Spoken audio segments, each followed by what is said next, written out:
Okay, so இந்த வீடியோவில் நம்ம என்ன பார்க்க போகிறோம் அப்படின்னா, உங்கள் இதில் ஏதாவது CPU வந்து பெர்ஃபார்மன்ஸ் ஸ்லோவாக இருக்கும்.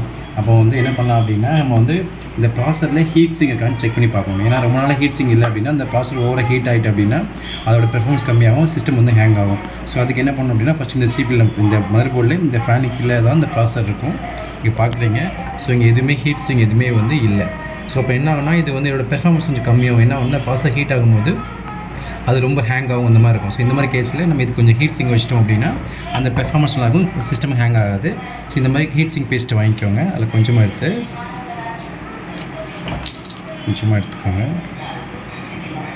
ஸோ எடுத்துகிட்டு லைட்டாக வந்துட்டு இந்த ப்ராசர் மேலே கொஞ்சம் ஹீட் சிங் வச்சுக்கலாம். கொஞ்சம் ஹீட் சிங் கொஞ்சம் கூட வச்சுக்கலாம். ஹீட் சிங் இங்கே வச்சுட்டு அதே மாதிரி ஃபேன்லேயும் கொஞ்சம் ஹீட் சிங் வச்சுக்கலாம். ஸோ வந்து இப்போ வந்துட்டு இந்த ஃபேனை வந்து நம்ம இதில் ஃபிக்ஸ் பண்ணிடலாம்.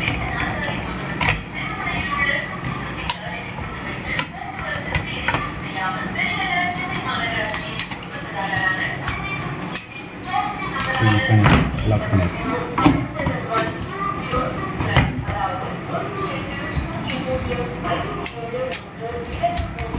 ஸோ இப்போ லாக் பண்ணிவிட்டு இப்போ நம்ம வந்து டிஸ்பிளே செக் பண்ணி பார்த்துக்கலாம்.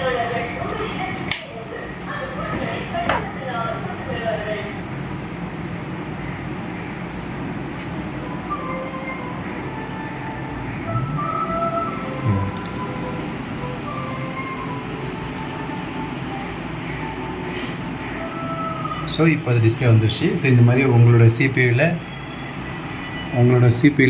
ஹேங் அந்த மாதிரி அப்படின்னா நம்ம இதை ஓப்பன் பண்ணி அதை ஹீட் சிங் வச்சு இதை ஃபிக்ஸ் பண்ணிட்டீங்க அப்படின்னா கொஞ்சம் பெர்ஃபார்மன்ஸ் நல்லாயிருக்கும். இந்த ப்ராசர் ரொம்ப ஹீட் ஆகாது, ஹேங் ஆகாத சிஸ்டம் உங்களுக்கு.